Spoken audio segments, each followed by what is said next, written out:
The community center stood tall against the evening sky, its windows glowing with warm light. It was a Tuesday evening in late September, and Song-yi took a deep breath before climbing the steps. Her hands, rough from years of work at the packaging factory, clutched the worn strap of her backpack. Inside was a notebook, a pencil case, and the enrollment confirmation for adult piano lessons that had taken her 3 months to save up for. "You can do this," she whispered to herself. Pushing open the heavy wooden door, the hallway smelled of floor polish and coffee. Song-yi followed the sound of distant piano notes, her heart beating faster with each step. She'd wanted to learn the piano since she was a little girl, watching old concert recordings on her grandmother's tiny television. But life had other plans: work, bills, responsibilities. Now at 42, she had finally found the courage to pursue her dream. The music room was larger than she had imagined. A beautiful grand piano sat in the center, surrounded by several upright pianos positioned along the walls. About a dozen people were already there, chatting in small groups. Song-yi noticed immediately how different she was from the others. They wore expensive clothes and carried professional-looking music folders. Most seemed younger, or at least their hands didn't look as worn as hers. "You must be Song-yi Park." A tall woman with silver-streaked hair approached her. "I'm Mrs. Rivera, the piano instructor." "Yes, that's me," Song-yi nodded, trying to hide her nervousness. "Thank you for accepting my application. Everyone is welcome here," Mrs. Rivera said with a smile that didn't quite reach her eyes. "Though I should mention that most of our adult students have some previous musical experience." "I understand. I'm willing to work hard." Mrs. Rivera nodded and gestured toward an empty chair. "We'll be starting soon. You can take a seat over there." Song-yi made her way to the chair, feeling the stares of the other students. As she sat down, she heard whispers behind her. "Isn't she the one who works at the packaging plant outside town? I don't think she's ever touched a piano before. This class is intermediate level. What is Mrs. Rivera thinking?" Song-yi kept her eyes forward, pretending not to hear. She'd faced worse at the factory when she first started. At least here, no one was yelling at her to work faster. Mrs. Rivera clapped her hands to get everyone's attention. "Welcome to our fall semester of adult piano. I'm excited to see familiar faces and some new ones as well." She began explaining the course structure, handing out booklets with sheet music. When she reached Song-yi, she hesitated. "This might be too advanced for you," she said, loud enough for others to hear. "Let me find something more suitable." She returned with a thin booklet titled Piano Basics for Beginners. The cover showed cartoon hands on a keyboard with letter names on each key. Song-yi accepted it with a polite nod, though her cheeks burned with embarrassment. "Now," Mrs. Rivera continued, "I'd like each of you to introduce yourself and share your musical background. Let's start with you, Dr. Chen." A well-dressed man stood up and spoke confidently. "I'm Dr. Chen, a surgeon at Memorial Hospital. I studied piano for 8 years as a child and performed with the Youth Symphony. I'm returning to music now that my children are older." Others followed with similar stories. A lawyer who played in college, a retired teacher who had always kept up with her practice, a young professional who wanted to improve his skills before his wedding, where he planned to surprise his fiancée with a special piece. When it was Song-yi's turn, she stood up slowly, very aware of her simple clothes and the calluses on her hands. "My name is Song-yi Park. I work at Greenfield Packaging Factory." She paused, feeling the weight of expectant stares. "I've never played piano before, but I've always loved music. My grandmother used to play, and I've wanted to learn since I was little." A snicker came from somewhere in the room. Mrs. Rivera cleared her throat disapprovingly, but did nothing to address it. "Well, we all start somewhere," she said briskly. "Let's begin with some basic exercises." The first lesson was harder than Song-yi had expected, while the others were assigned complex pieces with both hands. Mrs. Rivera had her practice finding middle C and playing simple 5-finger exercises. Her fingers felt stiff and clumsy on the keys.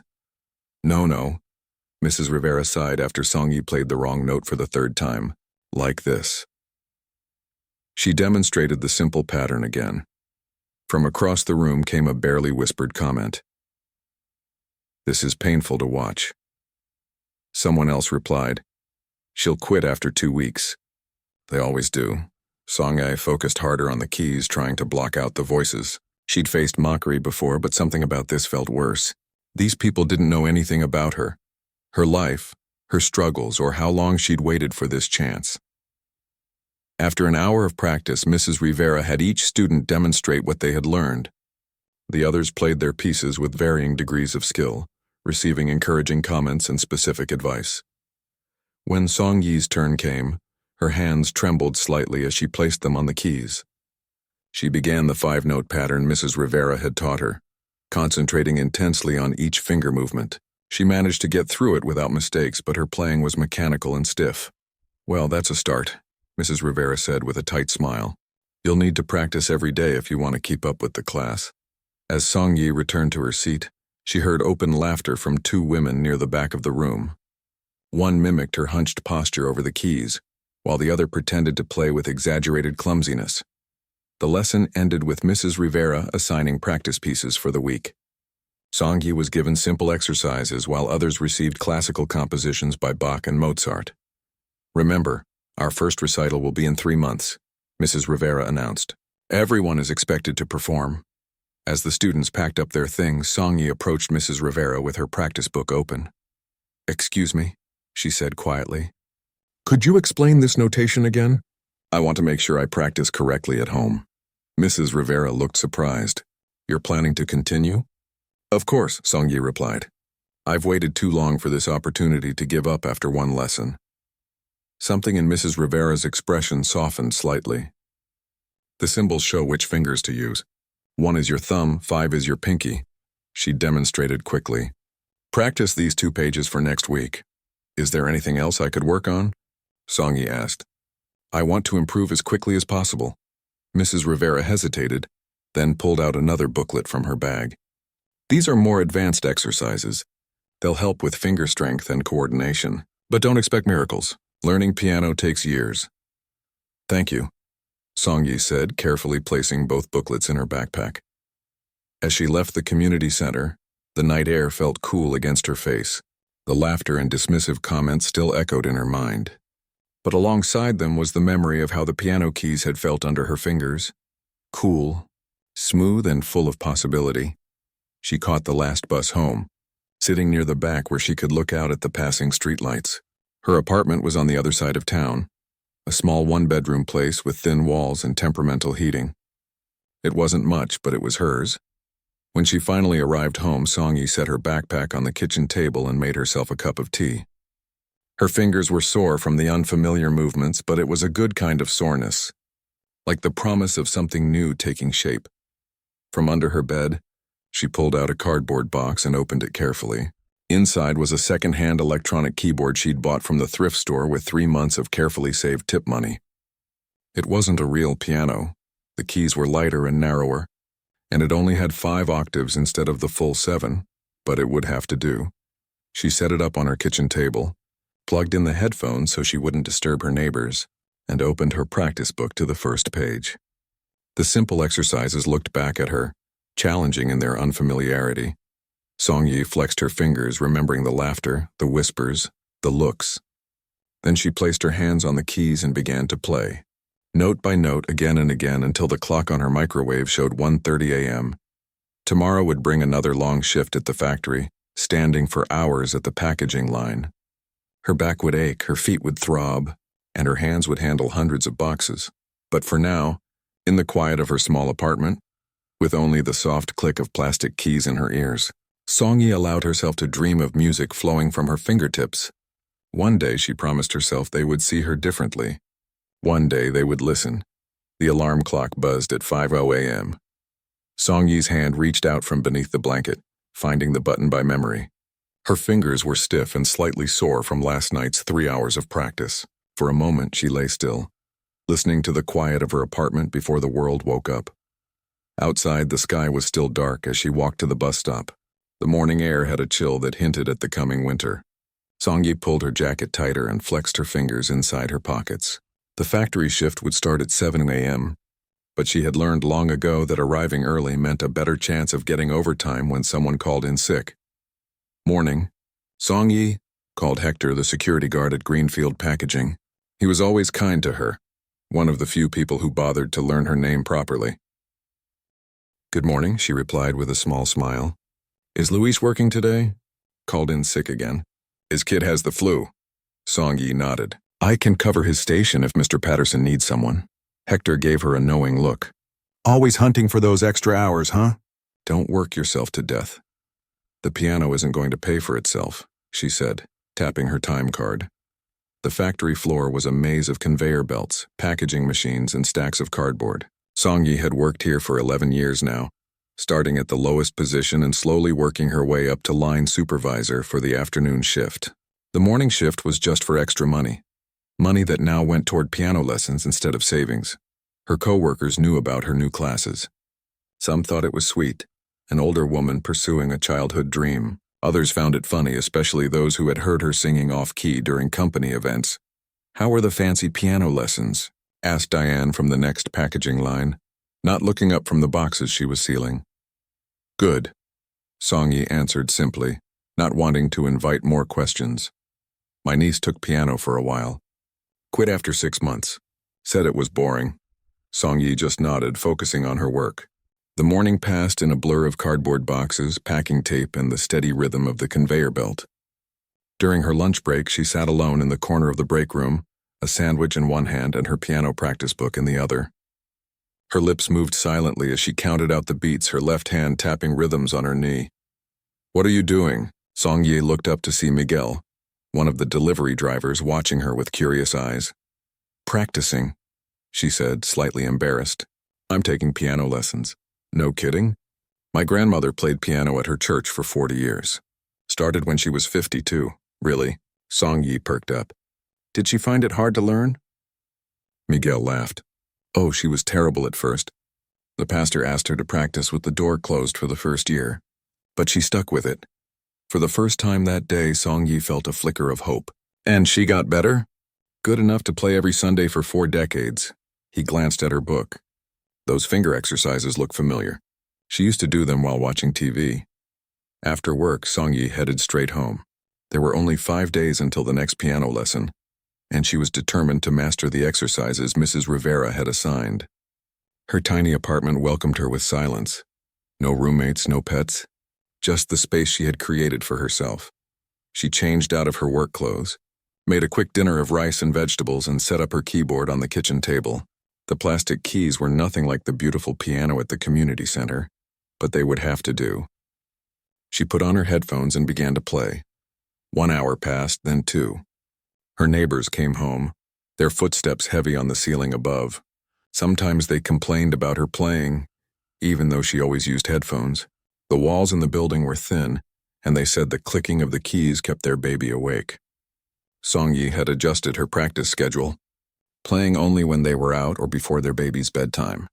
By 10:30 p.m., her fingers were cramping, but she had finally mastered the 5-finger exercise from her first lesson. The notes were coming more naturally now, and she could play without looking down at her hands. Encouraged, she turned to the second booklet Mrs. Rivera had given her, the one with more advanced exercises. The notation looked confusing at first glance. There were new symbols she hadn't learned yet, and the finger patterns seemed impossible. Song-yi's shoulders slumped. Maybe the others at the class were right. Maybe she was fooling herself. Then she remembered what Miguel had said about his grandmother. 40 years of playing, but terrible at first. Everyone had to start somewhere. She reached for her phone and searched, "How to read piano sheet music for beginners." A video popped up, and she spent the next hour learning about treble clefs, bass clefs, and note values. By midnight, she had decoded enough to try the first exercise in the advanced booklet. It was painfully slow going. Her fingers stumbled over each other, and the rhythm was all wrong. After 30 minutes of frustration, she switched back to the beginner exercises. At least there, she could see some progress. The next day followed the same pattern: work, home, practice. And the next. On Thursday night, her keyboard suddenly stopped working. Song-yi tried everything, checking the power cord, the batteries, the connection to the headphones. Nothing worked. Panic rose in her throat. Without a keyboard, how could she practice? The next lesson was only 2 days away, and she had promised herself she would show improvement. After a restless night, Song-yi stopped at the electronics repair shop on her way to work. The circuit board is fried, the technician told her after a quick examination. It would cost more to fix than to replace it. How much for a new one? She asked. already knowing she couldn't afford it. The technician named a price that was nearly 2 weeks' worth of groceries. Song-yi thanked him and left, her mind racing with calculations. Even with overtime, she wouldn't have enough until after the next lesson. That evening, she sat at her kitchen table, staring at the silent keyboard. Then an idea struck her. She found a piece of paper and carefully drew a keyboard layout, all 5 octaves with the correct spacing between black and white keys. She labeled each key with its letter name, just like in her beginner's book. It wasn't perfect, but it would have to do. Song-yi placed the paper on the table and began to play, her fingers pressing down on the flat drawing as she counted the beats aloud. She could hear the notes in her head, imagining how they would sound on a real piano. The weekend arrived, and with it, her second piano lesson. Song-yi arrived early, hoping to get a few minutes of practice on a real piano before the others showed up. To her relief, Mrs. Rivera was already there arranging music sheets. "Excuse me," Song-yi said hesitantly. "Could I practice for a few minutes before class? My keyboard broke this week." Mrs. Rivera looked surprised but gestured toward one of the upright pianos. "Go ahead. The others won't be here for 20 minutes. Song-yi sat down, placing her hands on the keys with reverence. The feel of a real piano was so different from her plastic keyboard. The keys had weight and resistance, and the sound resonated through the wood. She began her exercises, feeling the difference immediately. "You've been practicing," Mrs. Rivera observed, walking over after a few minutes. "Every day," Song-yi replied, not looking up from the keys. "But my keyboard broke on Thursday." "And yet you're playing better than last week?" Mrs. Rivera said, a note of surprise in her voice. Song-yi finally looked up. "I drew a keyboard on paper and practiced that way." For a moment, Mrs. Rivera just stared at her. Then unexpectedly she laughed, not unkindly but with genuine amusement. "In 30 years of teaching, I've never heard that one before." As other students began to arrive, Song-yi moved back to her assigned seat. She noticed a few curious glances her way, but the open mockery from the previous week seemed to have subsided somewhat. The lesson began, and Mrs. Rivera asked each student to demonstrate what they had practiced. When it was Song-yi's turn, she approached the piano with less nervousness than before. The room grew quiet as she began to play. Her fingers moved steadily through the exercise, each note clear and in the correct rhythm. It wasn't perfect. She still hesitated between certain transitions, but it was unmistakably improved. When she finished, there was a moment of silence. Then Mrs. Rivera nodded. "Much better. You've clearly been practicing diligently." From the back of the room, someone whispered, "Not bad for a beginner." It wasn't exactly praise, but it wasn't mockery either. Song-yi returned to her seat, a small smile on her face. The paper keyboard had worked after all. As the lesson continued, Mrs. Rivera introduced new concepts, reading chord patterns and playing simple melodies. To Song-yi's surprise, she found herself understanding more than she expected. All those hours of watching tutorial videos were paying off. After class, as everyone was packing up, a woman approached Song-yi. It was one of the younger students, someone who hadn't joined in the laughter the week before. "I heard about your keyboard," she said. "I have an old one I don't use anymore. It's nothing special, but it works. You can borrow it if you want." Song-yi looked up, momentarily speechless. "That would be..." "Thank you. That would be very helpful," the woman shrugged. "Bring it back when you get yours fixed." "I'm Jin, by the way." Song-yi. They exchanged phone numbers, and Jin promised to drop off the keyboard the next day. As Song-yi walked out of the community center, she felt lighter somehow. Not everyone was laughing anymore. Someone had noticed her effort, her determination. That night, she added a new ritual to her practice routine. On a small notebook, she wrote, "Week 2. They're not all laughing now." It wasn't much, but it was progress. And progress, no matter how small, was worth celebrating. The borrowed keyboard sat on Song-yi's kitchen table, its keys slightly yellowed with age but wonderfully responsive under her fingers. Jin had dropped it off as promised, along with a small stand and a sustain pedal that Song-yi hadn't even asked for. "The pedal makes it sound more like a real piano," Jin had explained, setting it up in Song-yi's tiny apartment. "You press it with your foot to make the notes ring longer." Song-yi had thanked her profusely, embarrassed by the obvious difference between Jin's stylish clothes and her own modest apartment. But Jin hadn't seemed to notice her care, waving away the thanks as if lending expensive equipment to near strangers was something she did every day. Now, 3 weeks into her piano journey, Song Yi had developed a routine. She woke at 5 a.m., practiced for 30 minutes before work, put in her factory hours, then came home to practice for another 2 or 3 hours before bed.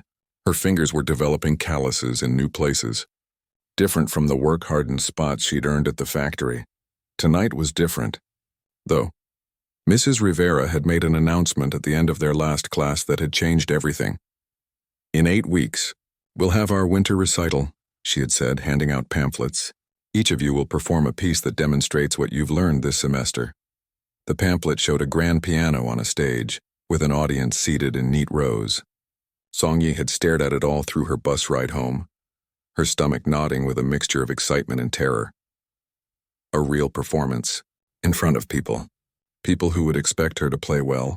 She had 8 weeks to prepare, and Mrs. Rivera had assigned her a simplified version of Bach's Minuet in G. It was far more complex than the exercises she'd been practicing, with both hands playing different parts simultaneously. "I'm giving you something challenging," Mrs. Rivera had told her privately after class. "Your progress has been unexpected. Let's see what you can do with this." Now sitting at Jin's borrowed keyboard, Song Yi placed the Bach sheet music in front of her. The notes seemed to swim on the page, black dots and lines that somehow needed to translate into music. She started slowly, playing just the right-hand part, one painful note at a time. After an hour, her neck and shoulders ached from tension, and she'd only managed to play through the first line without mistakes. The left-hand part remained untouched. Doubt crept in. Maybe Mrs. Rivera had overestimated her. Maybe the others in class were right to laugh. Song Yi's phone buzzed with a text message. It was Jin. "How's the keyboard working? Bach giving you trouble?" Song Yi hesitated, then typed back honestly, "The keyboard is perfect. The Bach is impossible." 3 dots appeared then. "No such thing as impossible. Just not possible yet. Want help?" Before Song Yi could respond, another message came through. "I'll bring coffee." Address again? 30 minutes later, a knock at the door announced Jin's arrival. She swept in carrying 2 coffee cups and a folder tucked under her arm. "I brought reinforcements," she said, handing Song Yi a cup, "and some tips for tackling Bach." Song Yi took the coffee gratefully. "You didn't have to do this," Jin shrugged. "I remember my first Bach piece. Nearly made me quit piano altogether." "Really? But you play so well now, maybe. You should have heard me 10 years ago." Jin set her folder on the table and pulled out some sheets. "I made some notes for you. Let's break it down into smaller parts." For the next 2 hours, Jin sat beside Song Yi at the keyboard, showing her how to practice each hand separately, how to count the rhythm properly, and most importantly, how to recognize the patterns in Bach's music. "See how this part repeats just a little higher?" Jin pointed to the sheet music. Bach loved patterns. Once you find them, it gets easier. By the time Jin left, Song Yi had managed to play the first 8 measures with both hands, slowly but correctly. It wasn't much, but it was progress. "Practice just those 8 measures until they're perfect," Jin advised at the door. "Quality over quantity. And text me if you get stuck again." "Why are you helping me?"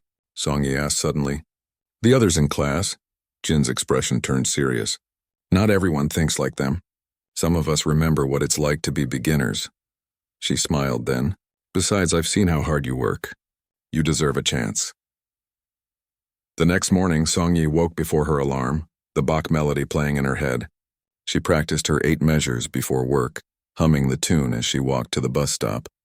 During her lunch break, she tapped out the rhythm on her knees, earning curious glances from her co-workers. "What's with the tapping?" Diane asked, sitting across from her in the break room.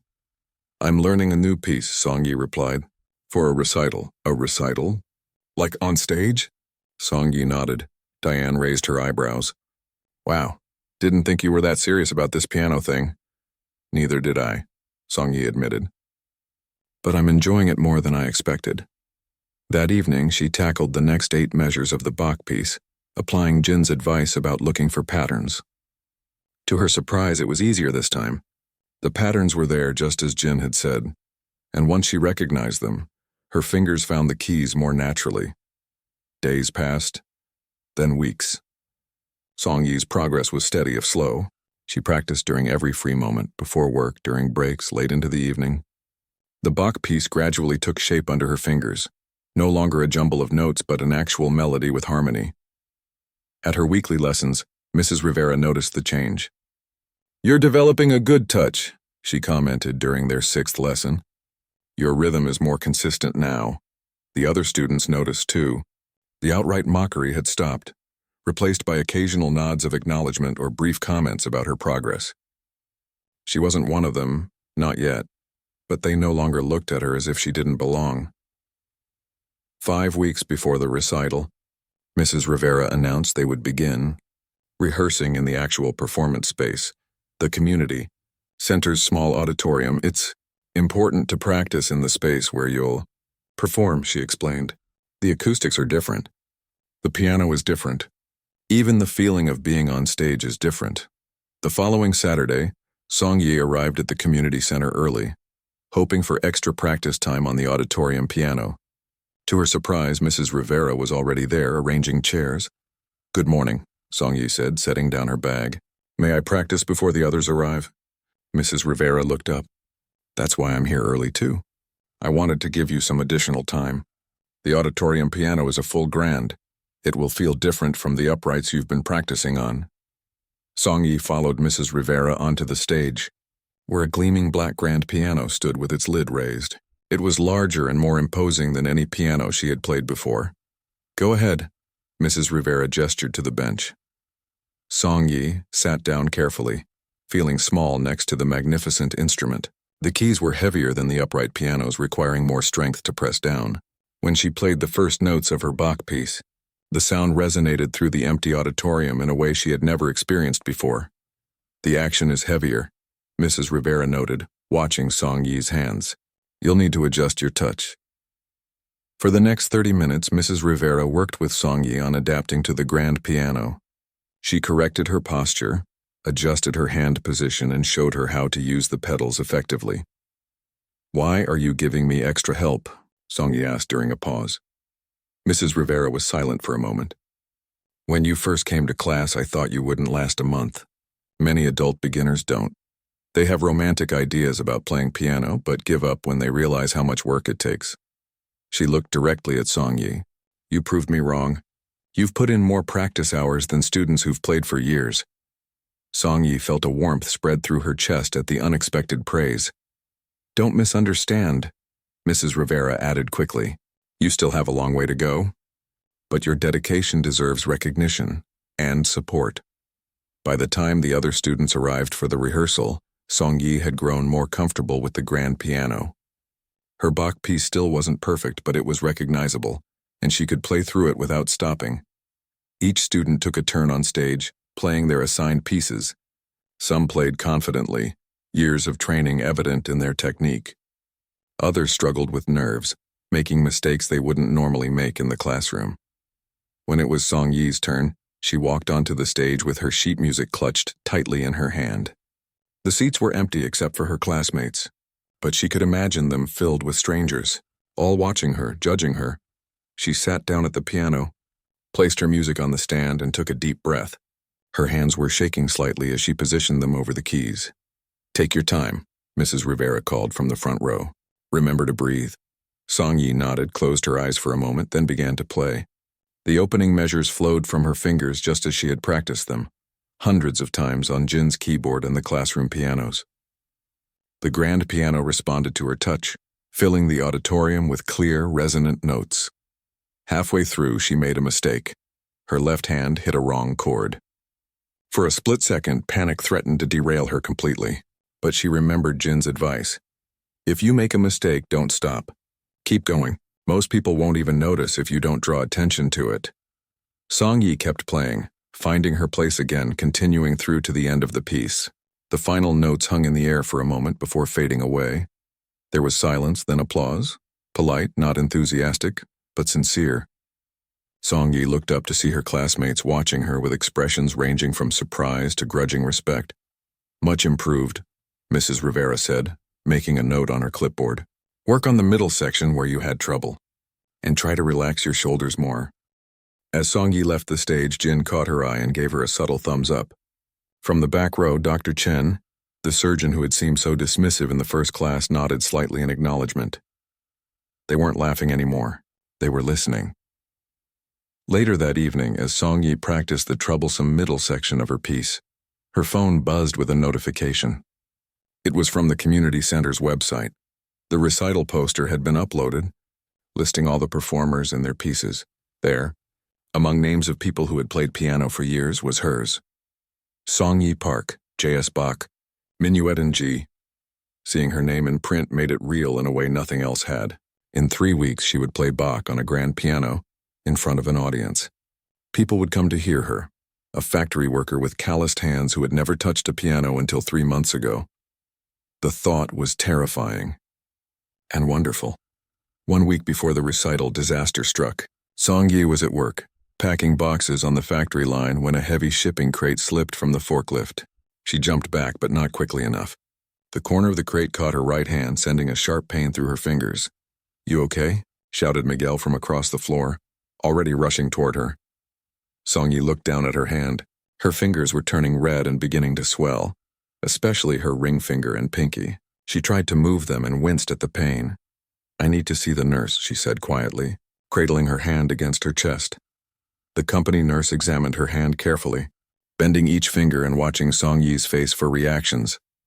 "Nothing seems broken," she said finally, "but these 2 fingers are definitely sprained. You'll need to rest them for a while." She began wrapping Song-yi's hand with a bandage.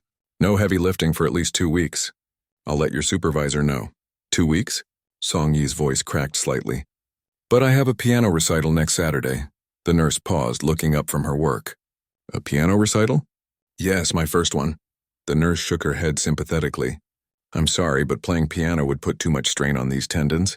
You need to let them heal properly." Song-yi left the nurse's office with her hand wrapped in a bandage and her mind racing with worry. The recital was only 7 days away. How could she perform if she couldn't practice? How could she play Bach with injured fingers? That evening, she sat at Jin's borrowed keyboard, staring at the keys but not touching them. The Bach piece she had worked so hard to master now seemed impossible. She thought about calling Mrs. Rivera to withdraw from the recital, but something held her back. After all those hours of practice, all the progress she had made, all the small victories against those who had laughed at her, she couldn't give up now. Her phone rang, startling her out of her thoughts. It was Jin. "Hey, just checking in about the rehearsal tomorrow. Want to meet early again?" Song-yi hesitated, then told Jin about the accident.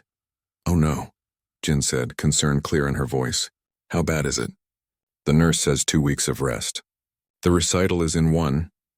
There was silence on the other end, then Jin asked, "Can you move your fingers at all?" Song-yi carefully flexed her hand. The pain was there, but duller now. "A little. Not enough to play properly." "Which hand is it?" "Right. The melody hand," Jin murmured. Then more decisively, "Okay, we need to adapt. Is it okay if I come over? I have some ideas." An hour later, Jin arrived at Song-yi's apartment with a bag full of supplies: ice packs, anti-inflammatory cream, elastic bandages, and several books on piano technique. "First, let's take care of your hand," she said, gently removing the factory nurse's bandage. She examined Song-yi's fingers with the careful attention of someone who understood the importance of hands. "The swelling's not too bad. Let's ice it first, then we'll talk strategy." As Song-yi held the ice pack on her injured hand, Jin flipped through one of the books she had brought. "There are ways to work around injuries," she explained. "Pianists deal with this all the time. The composer Schumann damaged his hand with a mechanical device he invented to strengthen his fingers, but he kept composing and playing. But he was a genius," Song-yi said. "I'm just a beginner who can barely play Bach when both hands are working." Jin looked up from the book. "True, but you're also the person who practiced on a paper keyboard when your real one broke. I'm betting you can figure this out too." They spent the evening developing a plan. First, they simplified some of the left-hand parts of the Bach piece, making them easier to play while maintaining the essential harmony. Then they identified the sections where Song-yi's right hand would need to work the hardest. "For these parts," Jin suggested, "we'll modify the fingering. You'll use your thumb, index, and middle fingers more, and avoid the injured ones as much as possible." Song-yi tried the new fingering, moving slowly and carefully. It felt awkward, and she made more mistakes than usual, but it was possible. "It's not perfect," Jin admitted, "but it's a start. The important thing is to rest your hand as much as possible this week. Ice it regularly, Take anti-inflammatories if the doctor says it's okay and only practice for short periods. When Jin left that night, Song-yi felt a glimmer of hope. She might still be able to perform after all. The next day at the rehearsal, Song-yi explained her situation to Mrs. Rivera, showing her the modified version of the piece. Mrs. Rivera frowned slightly. "This is quite different from the original arrangement." "I know," Song-yi said, her confidence wavering. "But it's the best I can do with my injury." To her surprise, Mrs. Rivera didn't dismiss the idea outright. Instead, she studied the modified sheet music, then looked at Song-yi's bandaged hand. "You could withdraw from the recital," she said finally. "No one would blame you with an injury like this." Song-yi shook her head. "I want to try." Mrs. Rivera was quiet for a moment, then nodded. "Let's hear what you can do." Song-yi took her place at the piano, adjusting her position to accommodate her injured hand. The other students watched curiously as she began to play. The modified version was simpler, but it still captured the essence of Bach's melody. Her injured fingers protested when she had to use them, but she pushed through the discomfort, focusing on the music rather than the pain. When she finished, Mrs. Rivera tapped her pencil against her clipboard thoughtfully. "It's not Bach as he intended," she said, "but it shows resourcefulness. Keep icing that hand and practice only 15 minutes at a time. We'll make the final decision next week before the recital." The days that followed fell into a careful rhythm. Song-yi worked shorter shifts at the factory, with the nurse's note allowing her to avoid heavy lifting. At home, she practiced in brief sessions, icing her hand in between. Jin came by every other day to check her progress and suggest adjustments to the modified piece. Slowly, her hand began to improve. The swelling decreased and she could move her fingers with less pain. The modified fingering became more natural with practice, though still not as fluid as before. 3 days before the recital, Mrs. Rivera asked Song-yi to stay after class for a private evaluation. "Play the piece as you would for the recital," she instructed. Sitting with her arms crossed, Song-yi's hands were still shaking slightly as she began to play. The modified Bach piece flowed from her fingers, not perfectly, but with feeling. When she made a small mistake in the middle section, she kept going, just as Jin had taught her. By the final notes, she had almost forgotten about her injury, lost in the music she had come to love. Mrs. Rivera was silent for a long moment after the last note faded. Then she said, "You'll perform on Saturday." Relief washed over Song-yi. "Thank you." "Don't thank me yet," Mrs. Rivera replied, gathering her papers.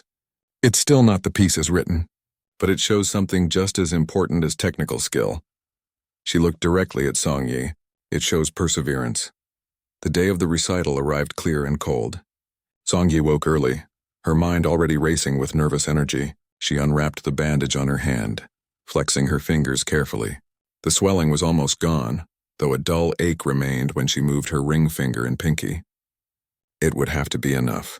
She dressed in her best clothes, a simple black skirt and blouse she had bought specially for the occasion. After a moment's hesitation, she added a small silver pin shaped like a piano that Jin had given her, for luck. The community center's auditorium was already half full when she arrived. Friends and family of the students filled the rows of seats, programs in hand. Song-yi had no family to invite, but to her surprise, she spotted Miguel from the factory, waving at her from the middle row. Next to him sat Diane and a few other co-workers. They wanted to see what all the fuss was about, Miguel explained when she approached them. "I hope that's okay." "Of course," Song-yi said, touched by their presence. "Thank you for coming." Backstage, the atmosphere was tense with nervous energy. Some students paced back and forth, others sat quietly, reviewing their music one last time. Jin found Song-yi in a corner, gently stretching her fingers. "How's the hand?" she asked, sitting beside her. "Better. Still sore, but I can play," Jin smiled. "That's all that matters. Remember, if you make a mistake, keep going," Song-yi finished for her. "Most people won't even notice." The recital began promptly at 2 o'clock. The program was arranged by level of experience, with the more advanced students performing last. Song-yi was scheduled in the middle, not a beginner anymore, but not yet advanced. She watched from backstage as the first few students performed, some nervously, others with confidence born from years of practice. When Mrs. Rivera announced her name, Song-yi took a deep breath and walked onto the stage. The audience seemed larger from this angle, faces blurring together under the bright lights. She found her coworkers in the crowd, Miguel giving her a thumbs up. Jin was in the front row, nodding encouragingly. Songyi sat at the grand piano, adjusted the bench, and placed her hands on the keys. For a moment she remembered her first day of class. The laughter, the whispers, the doubts. How far she had come since then. She began to play. The modified Bach piece filled the auditorium, her injured hand finding its way through the adapted fingering with careful precision. Her left hand carried more of the melody now, compensating for what her right couldn't do. It wasn't the traditional interpretation of the minuet in G, but it had its own character, its own voice. Halfway through, she glanced briefly at the audience. They were listening intently, no sign of mockery or dismissal on their faces. Some were even nodding along with the familiar melody. As she approached the final measures, a surge of confidence carried her forward. Her fingers found the keys with certainty, injury forgotten in the flow of the music. The final chord resonated through the auditorium, hanging in the air for a perfect moment before fading away. There was a beat of silence, then applause, warm, genuine applause. Songyi rose from the bench and bowed slightly, as Mrs. Rivera had taught them to do. As she looked up, she saw something she hadn't expected. Her factory co-workers were on their feet, clapping enthusiastically. Jin was beaming from the front row. Even Dr. Chen, now sitting beside Mrs. Rivera, was applauding with what looked like genuine appreciation. As Songyi walked off stage, she passed the student waiting to perform next. It was one of the women who had laughed at her during that first lesson. "That was really good," the woman said quietly, "especially with your injury." Songyi nodded, too overwhelmed to speak. It wasn't just applause she had earned today. It was respect. Backstage, she flexed her sore hand, feeling the familiar ache returning now that the adrenaline was fading. But it didn't matter. She had done it. Against all odds, the mockery, the broken keyboard, the injury, she had played Bach on a grand piano in front of an audience, and they had listened. 3 months had passed since the winter recital.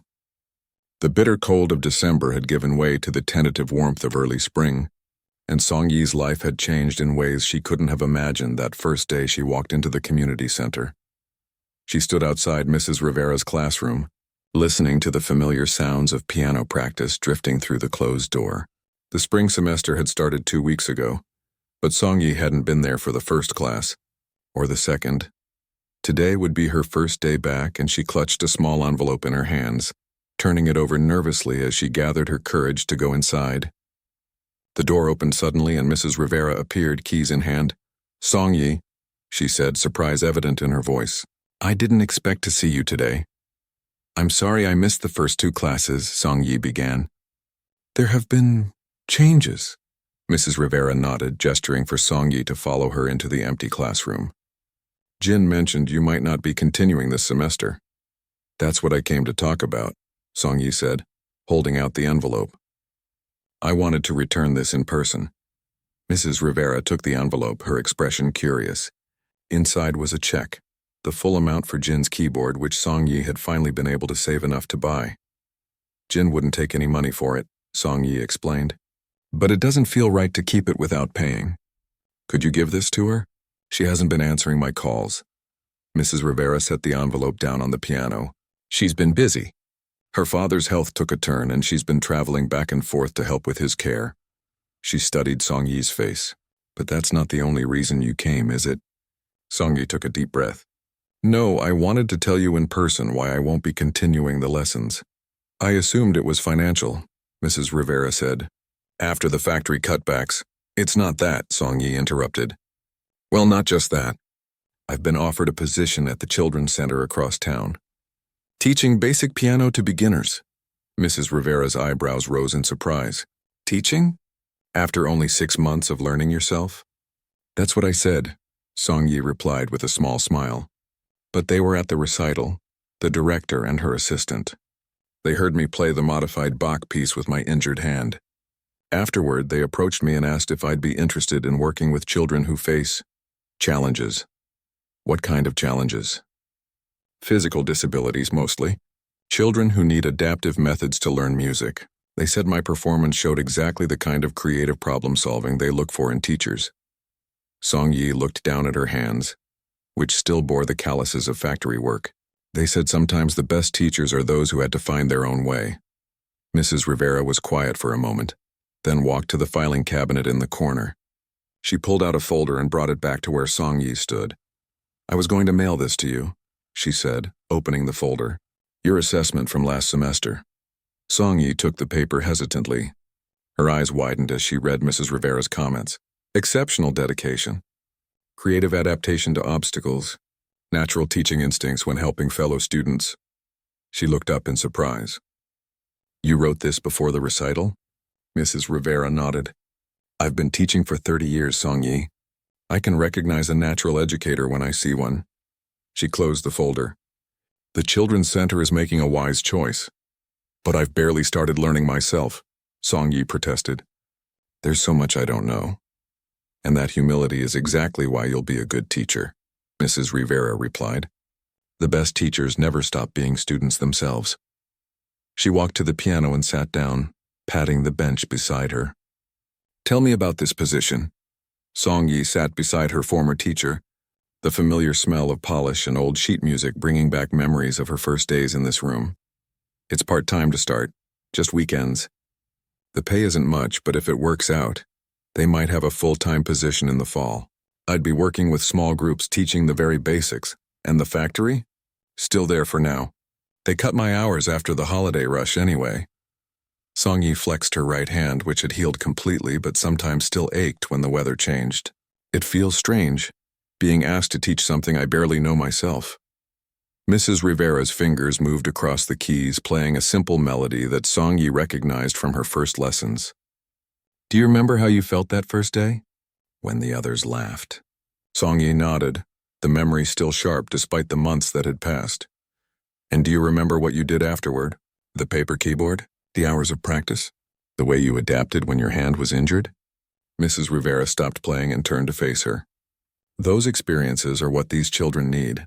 Not just someone who can play perfectly, but someone who understands the struggle and doesn't give up." Later that evening, Song-yi stood outside the Children's Center, looking up at the cheerful building with its colorful mural of musical notes dancing across the front wall. Tomorrow would be her first day as a teacher. The thought both terrified and excited her. Her phone buzzed with a text message from Jin. "Heard the news from Mrs. R, so proud of you. Keep the keyboard, consider it a graduation gift. P.S. Don't worry about tomorrow. Just remember how it feels to be the beginner." Song-yi smiled, tucking the phone back in her pocket. Jin was right. She knew exactly how it felt to be the beginner. To be the one who didn't belong. To be the one everyone expected to fail. The next morning, Song-yi arrived at the Children's Center an hour early, her bag filled with notes she had carefully prepared. The director, Ms. Patel, greeted her at the door. "Ready for your first class?" she asked, leading Song-yi to a bright room with large windows and a small upright piano in the corner. "I think so," Song-yi replied, though her stomach fluttered with nerves. "How many students will there be?" "5 today. They're excited to meet you." Ms. Patel handed her a folder with information about each child.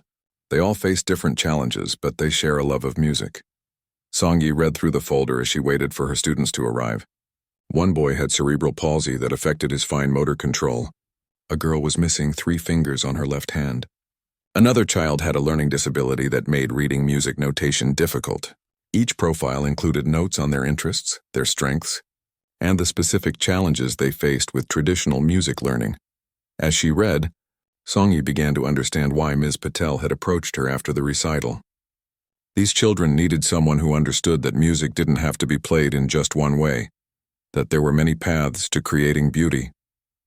The door opened, and her students began to arrive, accompanied by parents or caregivers. Song-yi greeted each one, her nerves gradually giving way to a sense of purpose. These children looked at her with hope and curiosity, not judgment. "My name is Ms. Song-yi," she began once everyone was settled, "and I'm going to teach you how to play the piano." A boy in the front row raised his hand. "My mom says you learned to play on a paper keyboard. Is that true?"